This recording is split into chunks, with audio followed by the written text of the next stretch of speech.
એમ કરીને લીલું થાય. માટે કહ્યું, મુખ દ્વારા સહુ ઇન્દ્રિયો સંતોષે, ભોજન અંગે લેપ્યું કોઈને ન પોષે. તમે વિચાર કરો કે ભોજન આપણે કરીએ છીએ તો મુખની સંતુષ્ટિ માટે કે આખા શરીરની પુષ્ટિ માટે? મને બરોડાનો બહુ આઈડિયા નથી. જ્યારે ભોજન કરીએ છીએ તો મુખની તૃપ્તિ માટે કે આખા શરીરની પુષ્ટિ માટે?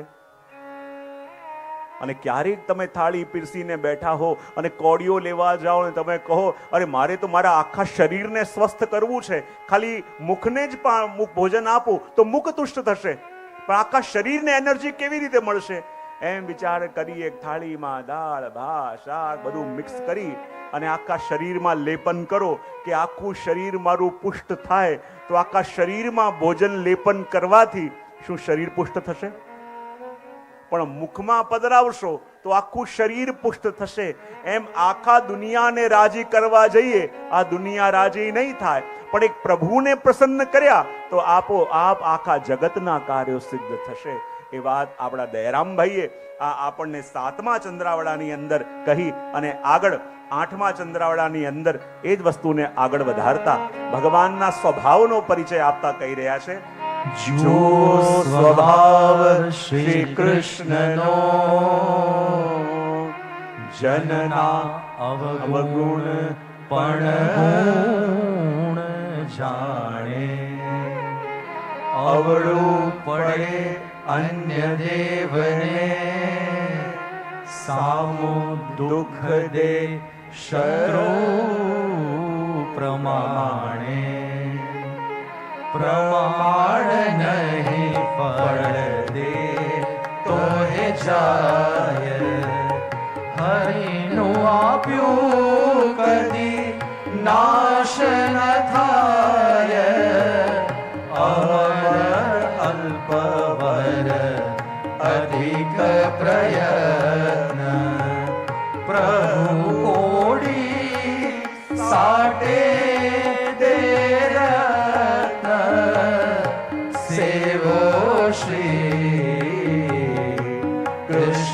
કૃપાળુ, સેવો શ્રી કૃષ્ણ કૃપાળુ.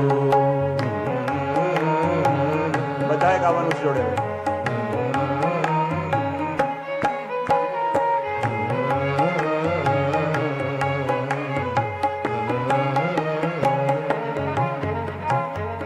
જુઓ સ્વભાવ શ્રી કૃષ્ણનો. આગળ હજી બરાબર અવાજ નથી આવ્યો, ફરી એકવાર. જુઓ સ્વભાવ શ્રી કૃષ્ણનો.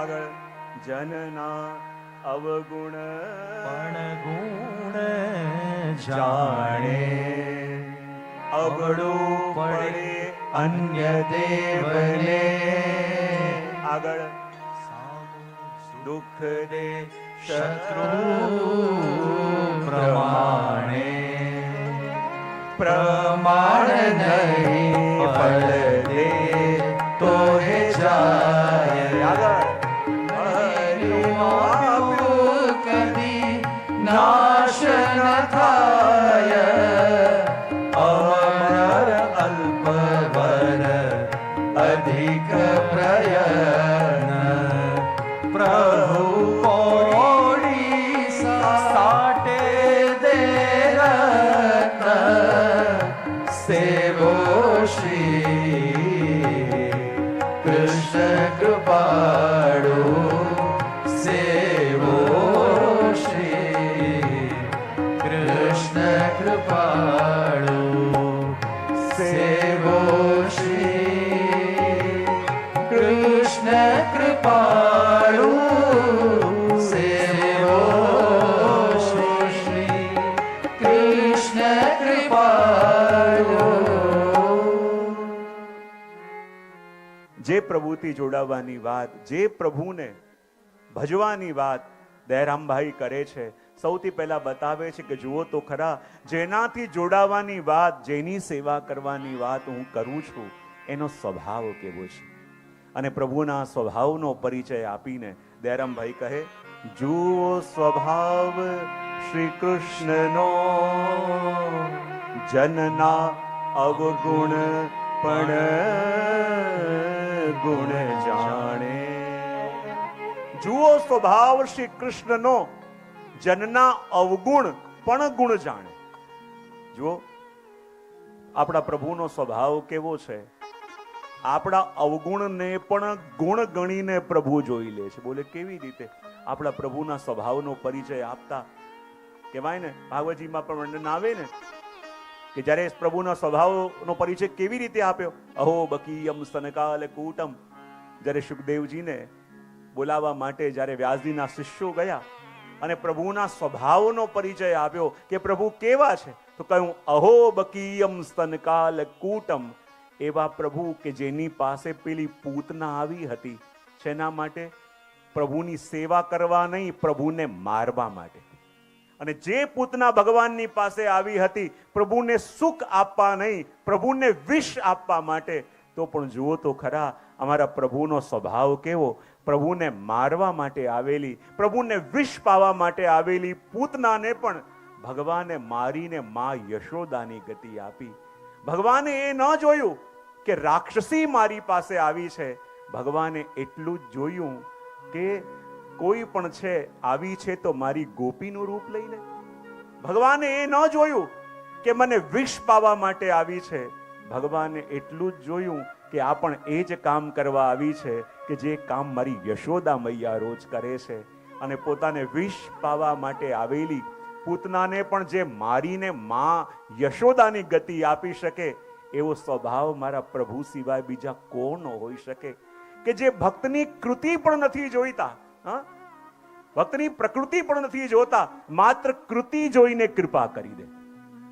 જે એ પણ નથી જોતા કે કયા ભાવે કરે છે, ખાલી આટલું જુએ છે કે કોઈ પણ ભાવે કંઈ કરે છે તો ખરા. અને જે માણસની પ્રકૃતિ પણ ન જુએ, માત્ર કૃતિ જોઈને કૃપા કરી દે, એ જ કૃષ્ણ. અને એટલા માટે અહીંયા કહ્યું કે જુઓ સ્વભાવ શ્રી કૃષ્ણનો, જનના અવગુણ પણ જાણે, ગુણ જાણે.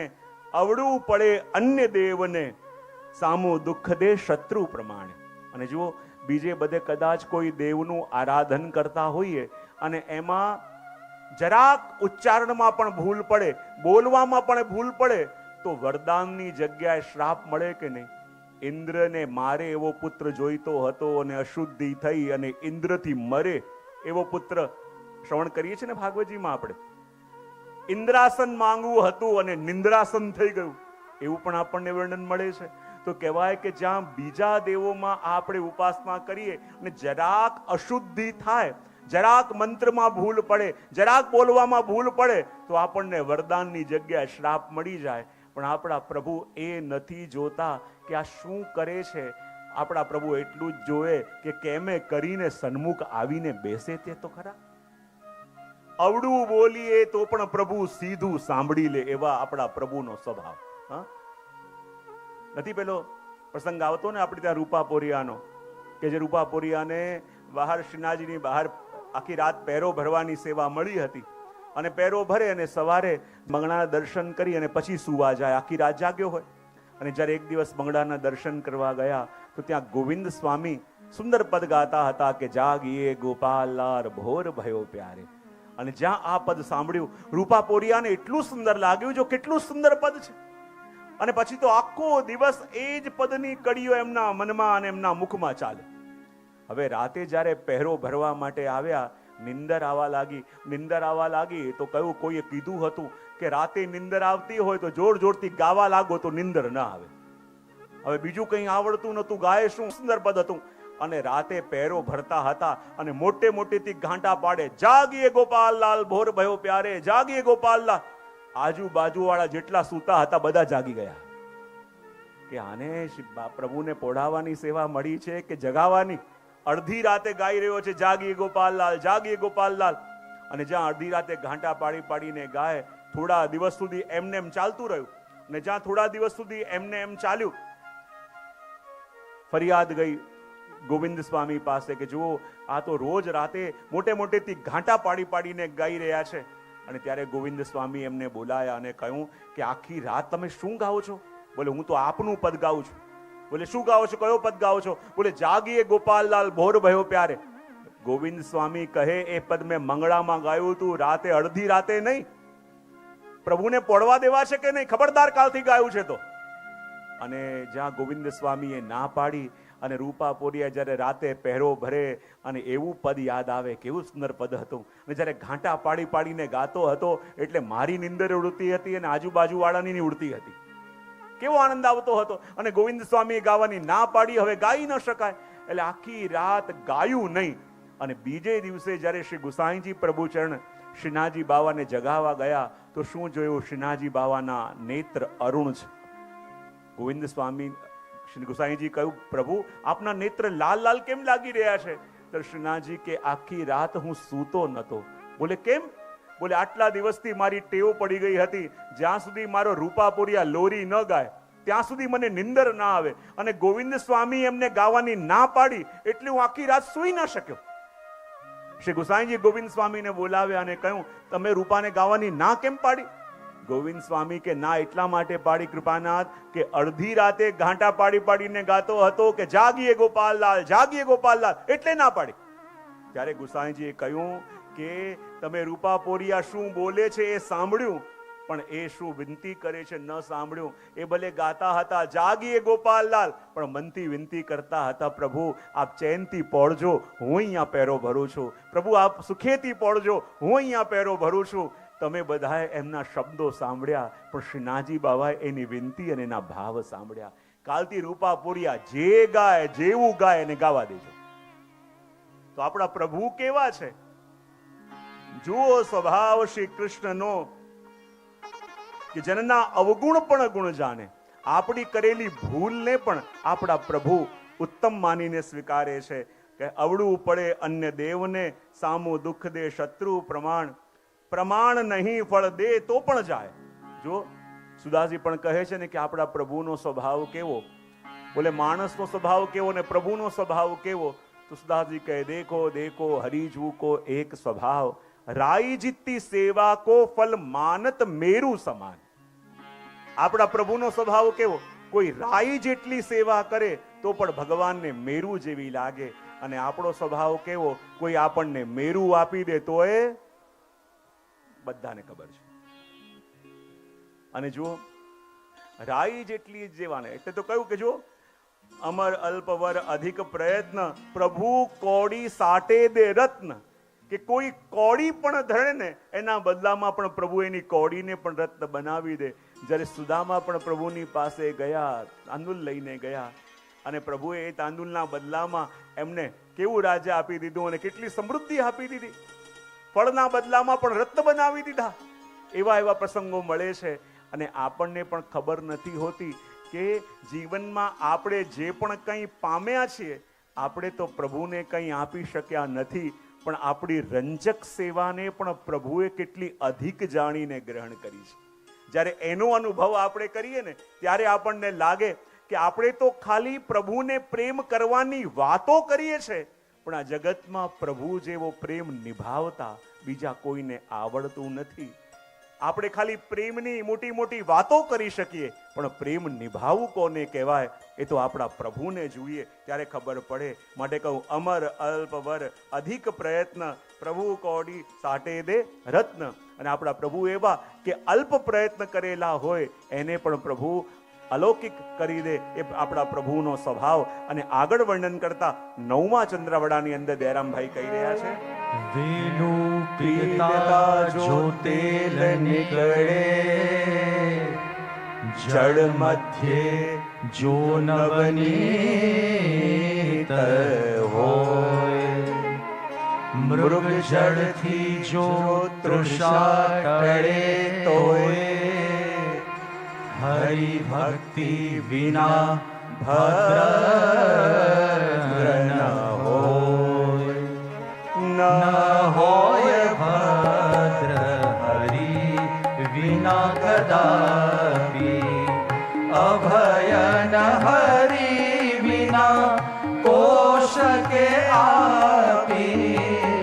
હું નથી કહેતો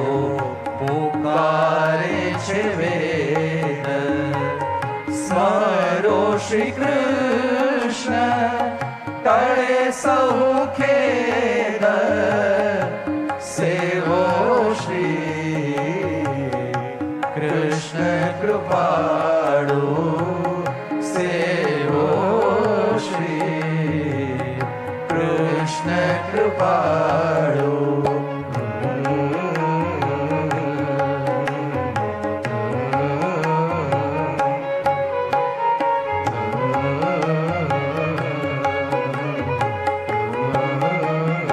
એક સાથ. વેડું પીલતા જો તેલ નીકળે, આગળ જો નવનીત હોય. જો ઘણા ગાય છે, ઘણા નથી ગાતા, તો પહેલા હું ગાઈશ ને તો આ લાઈન ગાશે, ફરી આ લાઈન જોઈએ કોનો અવાજ આવે છે, પછી આપણે આગળ જઈએ. વેડું પીલતા જો તેલ નીકળે, આગળ. વાહ, શું વાત છે. હવે આ સાહેબ, મૃગ જળ થી જો તૃષ્ણા ટળે તોય,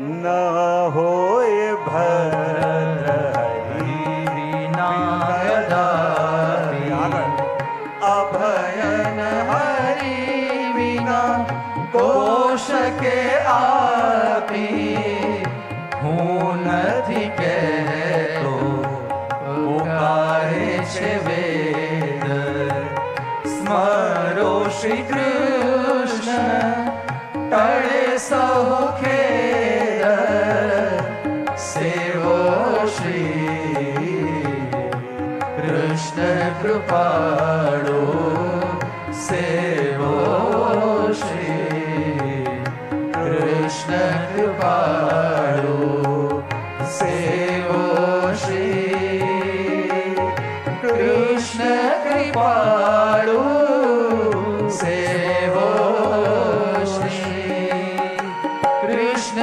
કૃપાળુ.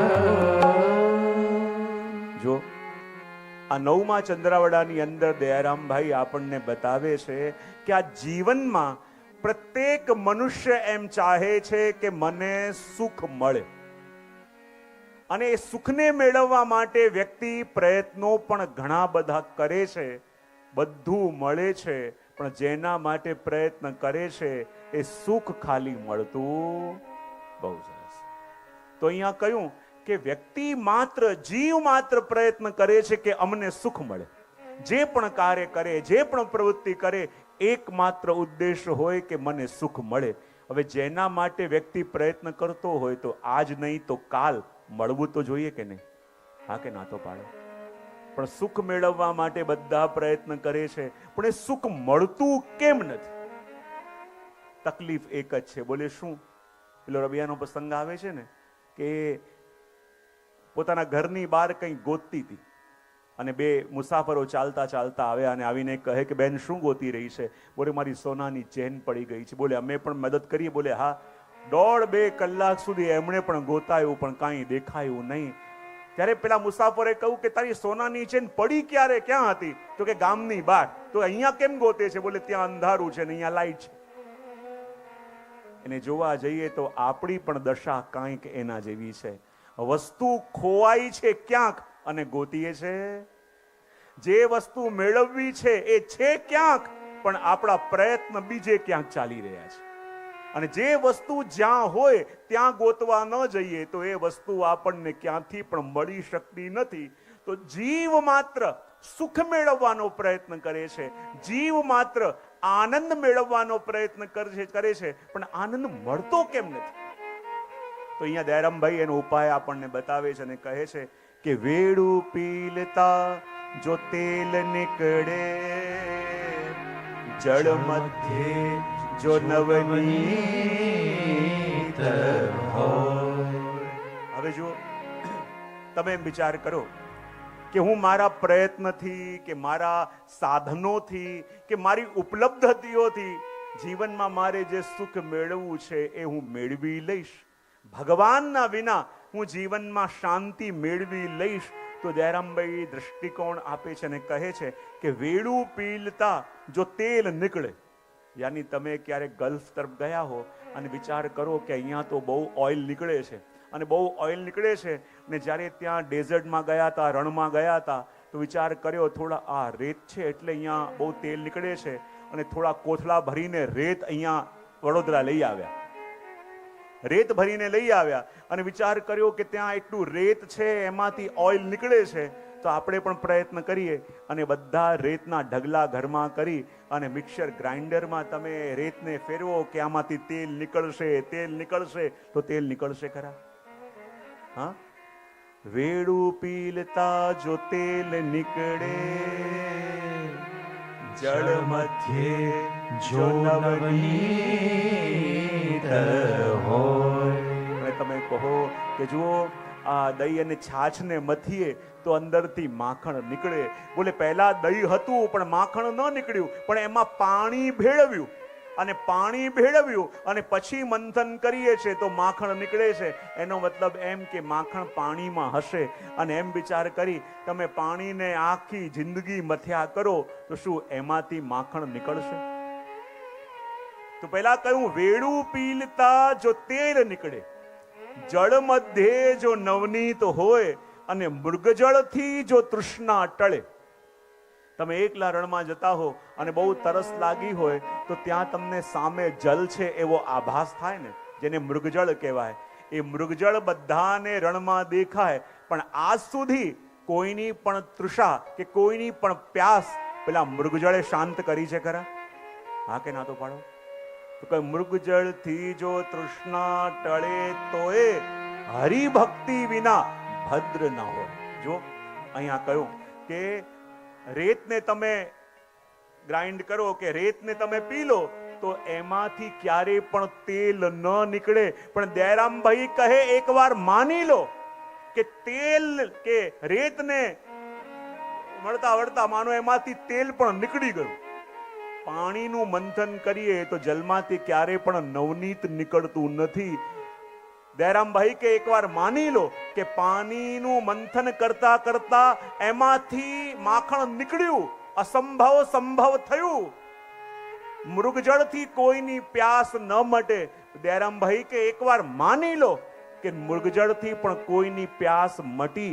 આટલા અસંભવ સંભવ થયા પણ તોય હરિભક્તિ વિના ભદ્ર ન હોય.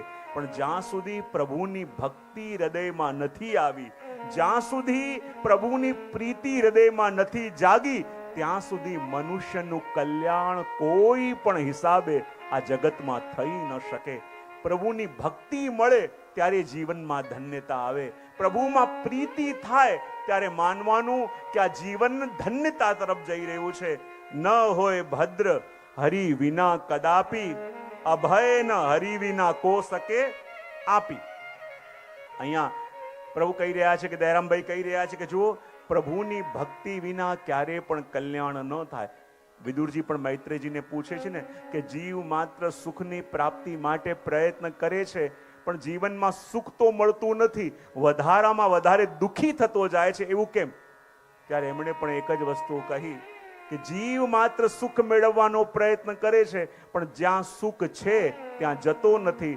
જ્યાં ખાલી સુખનો આભાસ છે ત્યાં આશા રાખીને બેઠો હોય છે. હા, હું ઘણી વાર કહું ને કે અહીંયા તમે કોઈ શાકભાજીની દુકાનમાં જાઓ અને ત્યાં જઈને એમ કહો કે સારો હીરાનો સેટ બતાવજો, તો બતાવશે? મને વડોદરાનો બહુ આઈડિયા નથી. અહીંયા કોઈ શાકભાજીની દુકાનમાં જાઓ અને ત્યાં જઈને એમ કહો કે સારો હીરાનો સેટ બતાવજો, તો બતાવશે? હા, કેમ નહીં બતાવે? કારણ કે જે વસ્તુ તમે ત્યાં મેળવવા ગયા છો એ વસ્તુ ત્યાં છે જ નહીં, અને ત્યાં છે જ નહીં તો તમને મળશે કેવી રીતે? અને એ જ રીતે આપણે પણ જગતમાં આ સુખ શાંતિ મેળવવા માટે એવી જગ્યાએ જઈએ છે કે જ્યાં સુખ છે જ નહીં, અને જ્યાં છે જ નહીં તો ત્યાંથી તમને મળશે કેવી રીતે? અને એટલે અહીંયા કહ્યું કે ન હોય હરિભક્તિ વિના ભદ્ર કદાપી, કે જ્યાં સુધી પ્રભુની ભક્તિ હૃદયમાં જાગી નથી, જ્યાં સુધી પ્રભુથી જોડાયા નથી, જ્યાં સુધી જીવનમાં પ્રભુને પોતાના જીવનનો એક અંગ બનાવ્યો નથી, ત્યાં સુધી જીવનમાં સાચું કલ્યાણ કે સાચો આનંદ ક્યારે મળી ન શકે. કારણ કે જુઓ, ભગવાને તમને અહીંયા મોકલ્યા છે એની સેવા માટે, અહીંયા આવ્યા છો એનાથી જોડાવા માટે, અને અહીં આવીને બધું કર્યું, પણ જેના માટે આવ્યા એ ન કરીએ તો ક્યારે પણ મનમાં શાંતિ મળે? હા. અને એટલા માટે કહ્યું કે દયારામભાઈએ કહ્યું કે ન હોય ભદ્ર હરિ વિના કદાપી, અભય ન હરિ વિના કો સકે આપી. અને જ્યારે દયારામભાઈએ એટલી મોટી વાત કરી દીધી કે તમે કોઈ પણ સાધન કરો, કોઈ પણ પ્રયત્ન કરો, પણ પ્રભુની ભક્તિ વિના જીવન ધન્ય ન થઈ શકે. પણ દયારામભાઈને ખબર હતી કે એક દિવસ આ કથા થવાની છે. બોલે ક્યાં? બોલે વડોદરામાં. ક્યાં થવાની છે? વડોદરામાં. અને જ્યારે વડોદરામાં કથા થશે અને કથામાં એમ કહેવાશે કે આ બધા સાધન કરો પણ પ્રભુની ભક્તિ વિના જીવન ધન્ય ન થઈ શકે, તો વડોદરાના વૈષ્ણવના મનમાં પ્રશ્ન જાગશે કે આ તો આપે કહ્યું, પણ આ ક્યાં લખ્યું છે? એવું આજે લોકોના મનમાં કોઈ પણ વાત કરો ને, એવું ક્યાં લખ્યું છે? એવું કોણે લખ્યું છે? દયારામભાઈને ખબર હતી કે એવું વિચાર મનમાં આવશે, તો દયારામભાઈ કહે છે આગળની લાઈનમાં કે હું નથી કહેતો, પોકારે છે વેદ. દયારામભાઈ કહે છે કે આ મંતવ્ય મારું નથી, વેદ એમ કહી રહ્યા છે કે હું નથી કહેતો, પુકારે છે વેદ. અને વેદ શું કહે છે? યો યદંશ સતમ ભજેત, કે જે જેનો અંશ હોય એને એને ભજવો જોઈએ. શું કહ્યું? જે જેનો અંશ હોય એને એને ભજવો જોઈએ. જેમ અગ્નિ, સૂર્યનો અંશ છે, અગ્નિ જ્યારે ઉઠે તો ક્યાં જાય? ઉપર તરફ. હા, એમ માટીના ગોલાને ઉઠાવીને નાખો તો ક્યાં જશે? બોલે નીચે તરફ જશે. તમને લાગશે કે આ તો ગુરુત્વાકર્ષણ છે, પણ ગુરુત્વાકર્ષણ શબ્દને જ વિચારો તો ગુરુ પ્રત્યે લઘુનું આકર્ષણ એને કહેવાય ગુરુત્વાકર્ષણ. એમ આપણે પણ પ્રભુનો અંશ છીએ, તો જેમ અંશી પ્રત્યે અંશ સહજ રીતે ખેંચાય, એ રીતે આપણે પણ પ્રભુની ભક્તિ માટે અહીંયા આવ્યા છીએ. એ વાત અહીંયા 9મા ચંદ્રવાડાની અંદર દયારામભાઈ કહે છે, અને આગળ 10મા ચંદ્રવાડામાં એ જ વાતને આગળ વધારતા કહી રહ્યા છે. મંત્રાધીન સહુદેવતા, યોગે વિરાટ પણ વશ થાય, જ્ઞાની અક્ષરને જય મળે, પણ પુરુષોત્તમ પ્રેમે પમાય. પ્રેમ ભક્તિ વશ પૂર્ણાનંદ, એ ન પડે અન્ય સાધન ફંદ, શ્રી મુખે ભાગ્યું ગીતા માહે. ન માનો તો જો જો ત્યાંય, સેવો શ્રી કૃષ્ણ કૃપાળુ, સેવો શ્રી કૃષ્ણ કૃપાળુ.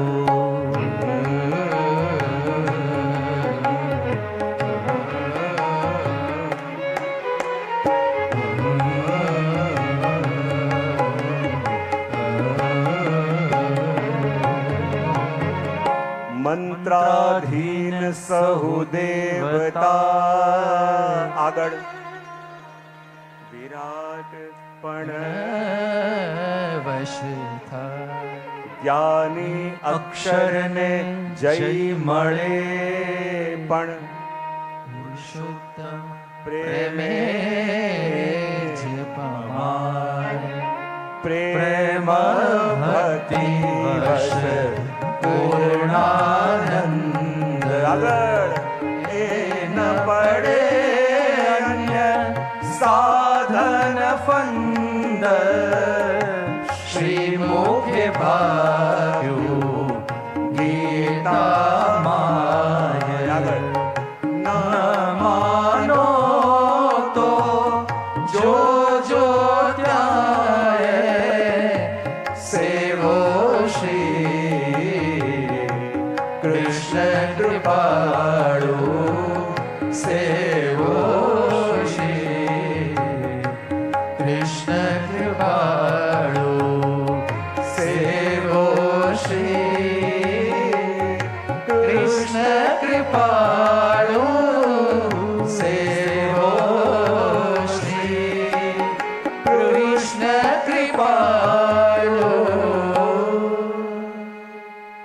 10મા ચંદ્રવડાની અંદર અહીંયા દયારામભાઈ કહી રહ્યા છે કે મંત્રાધીન સહુ દેવતા. જો આ જગતમાં કોઈને પણ પ્રાપ્ત કરવા હોય યા કોઈને પણ વશ કરવા હોય તો એની વીકનેસ યદિ ખબર હોય તો એ વશ થઈ જાય કે ના થઈ જાય? હા કે ના તો પાડે? બહુ સરસ.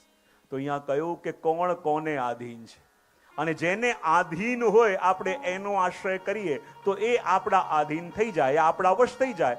તો કહ્યું કોઈ પણ દેવોને પ્રસન્ન કરવા હોય તો કહેવાય દેવતા કોને વશ છે? તો કહ્યું મંત્રાધીન સહુ દેવતા. જેટલા પણ દેવતાઓ છે એ દેવતાઓ શેને આધીન છે? બોલે મંત્રોને આધીન. શેને આધીન? જરા ભાવથી બોલો તો ખરા. અને મંત્રોને આધીન એનો મતલબ શું? જ્યારે કોઈ પણ ભૂદેવ હોય એક સોપારીની અંદર દેવતાઓના આવાહનના મંત્ર બોલે અને આવાહનના મંત્ર બોલીને કહે કે એ દેવો આમાં આવૃત થાય, આમાં પધારે, તો મંત્રોને આધીન હોવાને કારણે એક સોપારીની અંદર પણ એ દેવતા પધારે કે ના પધારે? કારણ કે દેવતાઓ મંત્રોને આધીન, અને મંત્રોને આધીન તો જ્યારે એમના આવાહનના મંત્રો બોલવામાં આવે ત્યારે દેવતાઓને આવવું પડે. તો કયું મંત્રાધીન સહુ દેવતા યોગે વિરાટ પણ વશ થાય. અને કહેવાય ને કે વિરાટ સ્વરૂપ જ્યારે કોઈ યોગી હોય તો યોગી દ્વારા, એના યોગ બળ દ્વારા વિરાટ પણ એના હૃદયમાં આવીને વસી જાય, વિરાટ પણ વશ થઈ જાય. તો કહેવાય દેવતાઓ મંત્રોને આધીન, વિરાટ યોગને આધીન. અને કહ્યું જ્ઞાની અક્ષરને જય મળે. અને કહેવાય જે બ્રહ્મ જ્ઞાની છે, જે જ્ઞાની છે, એની પહોંચ ક્યાં સુધી? બોલે અક્ષર બ્રહ્મ સુધી. અને અક્ષર બ્રહ્મ એટલે બ્રહ્મના રહેવાનું સ્થાન. અક્ષર બ્રહ્મ સુધી એની પહોંચ છે. પણ કહેવાય જ્ઞાની અક્ષરને જય મળે પણ પુરુષોત્તમ પ્રેમે પમાય. પણ આપણા પ્રભુને વશ કરવાનું સાધન શું છે? આપણા પ્રભુને પ્રસન્ન કરવાનું સાધન શું છે? કહેવાય ને કે આપણે પ્રભુને એ આપીએ છીએ જે પ્રભુને જોતું નથી, અને જે પ્રભુને જોઈએ છે એ આપણે આપતા. બહુ સરસ. આપણે પ્રભુને કદાચ દ્રવ્ય આપવાનો જે પ્રયત્ન કરીએ, પ્રભુ કે હું તો લક્ષ્મીનો પતિ છું. પ્રભુની સ્તુતિ કરવા જઈએ, એ કહે કે હું તો વાણીનો નાથ છું. તો કહેવાય કે જે તું આપવા માંગે છે એની જરૂર મને નથી, અને જે મારે જોઈએ છે એ તું આપતો નથી. તો ભગવાનને શું જોઈએ છે? ભગવાન કે મને એ આપ કે જે મારી પાસે ન હોય.